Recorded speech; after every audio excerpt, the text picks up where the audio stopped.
देवा, अहो काय पुण्य आहे माझं म्हणून तुम्ही मला आज ही समज सांगतायसा?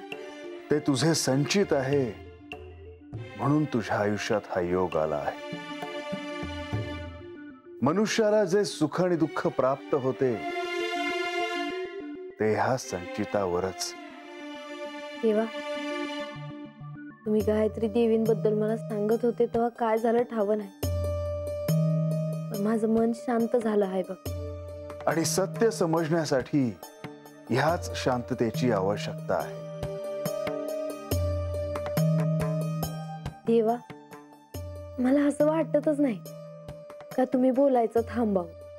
मला काय, मी हवे तेवढे बोलत राहील, परंतु तुला श्रवण करता यायला हवे. का नाही जमणार? तुम्ही सांगा जी. मन हे भ्रमरासारखे असते, ते सदैव इकडे तिकडे फिरत असते. त्याला एकाग्र करणे हे सोपे नाही. म्या समजा जीव एक करून ऐकल जी. बानू, भ्रमरावरून मला एका देवीची गोष्ट आठवली.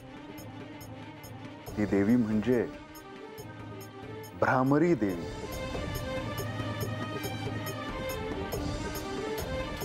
ह्या नावाची देवी आहे हे बी मला ठाव नव्हतं. होय, भ्रामरी देवी.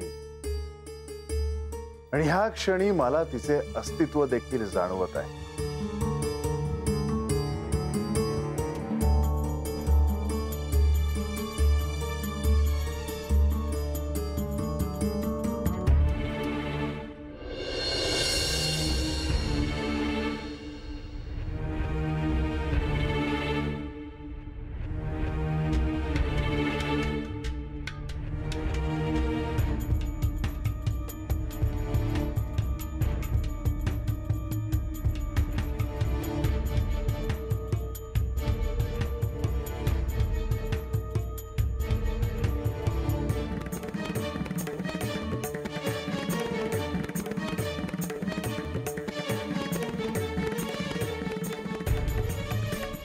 राघोबा, चल की आता.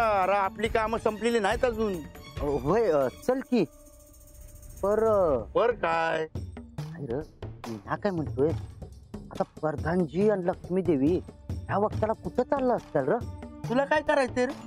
आपलं काम आपण करावं, आलं का ध्यानात? चल आता. अरे आता चल म्हणलो ना तुला, चल की. नाही र, आता बघ, सकाळच्याला चौडप्पा गेले होते, हा, नंतरच्याला गणेश गेलं होतं, आणि आता प्रधानजी लक्ष्मी देवी चालल्या. ती मला तर वाटतं बानाईकडे चाललं असत्याल बघ. तुला नसत्या गोष्टीमध्ये नाक खुपतंय कोणी सांगितलं रे? तसं नाही र, पर पुन्हा तंटा व्हाय न ग म्हणून म्हणतोय म्या. कशा काय सत्य होईल? महाळसा देवीनं स्वतःहून बानाईची जेवाय बोलवलं, आठवतंय ना?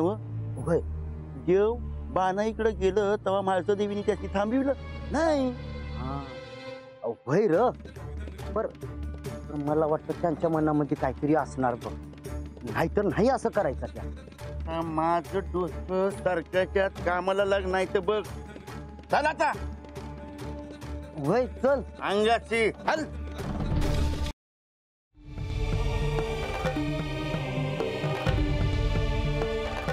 बानू, काय झालं? काय नाही देवा. मनात जे काय असेल ते स्पष्टपणे बोल, निसंकोचपणे सांग. देवा, दर वेळेला असा कोणीतरी राक्षसी समज करतोय आणि देवासनी त्यांचं म्हणणं पुरं करावं लागतंय. बानू, हे असं घडणं तर परम नियतीने लिहून ठेवलं आहे, कारण ह्यातूनच सर्वांनी संकेत घ्यावे. वर्तनाचे, संस्काराचे, आचरणाचे. अरुण दैत्याच्या घोर तपश्चर्येमुळे त्याच्या मनातील मागणं पूर्ण करणं हे आवश्यकच होतं. आणि म्हणूनच गायत्री देवीसह ब्रह्मदेवानी त्याला दर्शन दिलं.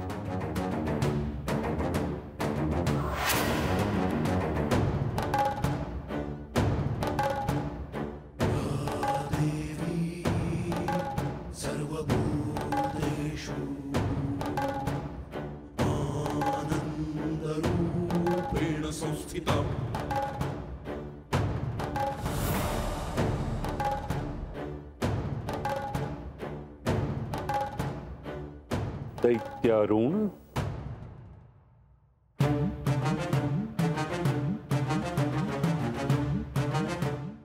साक्षात ब्रह्मदेव आणि गायत्री देवी, आपण दोघं माझ्या प्रार्थनेवर प्रसन्न होऊन आला आहात ना?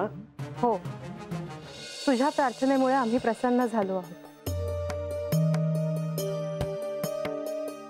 बोल, तुझी काय इच्छा आहे? ब्रह्मदेव, या सृष्टी तलावर प्रत्येकाचं असं एक स्थान निश्चित आहे, पण तरीही आम्हा दैत्यांवर कायम अन्याय झालाय. ब्रह्मदेव, तुला असे का वाटते आहे हे ठाऊक नाही, परंतु तू स्वतःचा असा समज करून घेऊ नको. नाही दे, हे मला मान्य नाही, आणि म्हणूनच दैत्यांना न्याय मिळावा म्हणून मी हे तप केले आहे. तुझी काय इच्छा आहे? मला मला अमरत्व प्राप्त व्हावं अशी माझी इच्छा आहे. ते शक्य नाही. जो जन्माला आला आहे त्याला मृत्यू अटळ आहे. तू दुसरा एखादा वर माग. असं असेल तर मग मला असा वर द्या की ज्यामुळे माझा मृत्यू कधीही युद्धात होणार नाही. कुठल्याही अस्त्राने, कुठल्याही शस्त्राने माझा मृत्यू होणार नाही. स्त्री, पुरुष, द्विपाद, चतुष्पाद प्राणी कुणाकडूनही मला मरण येणार नाही. मला इतकं बलवान करा की मी देवालाही जिंकू शकेन. जर तुला हाच वर मिळावा अशी इच्छा असेल तर तसंच होईल. परंतु तू याचा पुन्हा एकदा विचार करावास. नाही देवी, नाही. मला हाच वर मिळावा देवी, हाच वर मिळावा. तथास्तु.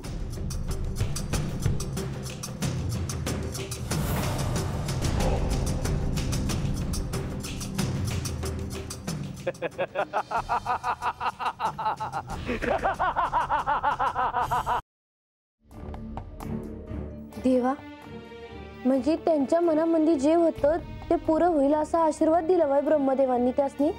होय बानू,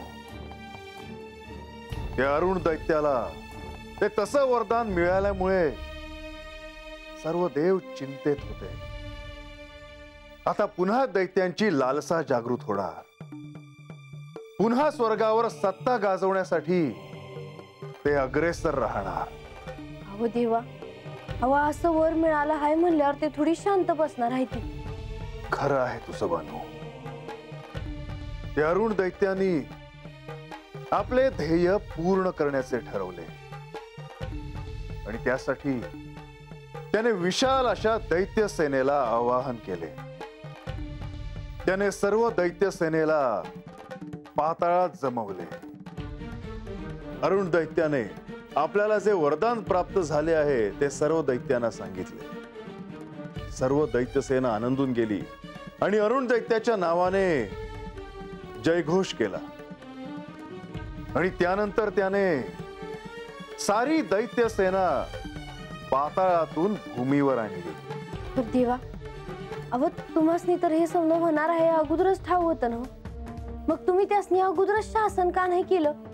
बानू, तसं घडण्याची वेळ यायची होती. तो क्षण यायचा होता. त्याला कोण आणि कसे शासन करणार हे त्या परम नियतीने लिहून ठेवले होते. देवीच्या या शक्ती रूपांशी तुझा देखील संबंध आला आहे आणि म्हणूनच तुला या देवींच्या शक्ती रूपाबद्दल मी तुला कथा सांगतो आहे, जेणेकरून सत्य काय आहे हे कळण्यास तुला सहाय्य होईल.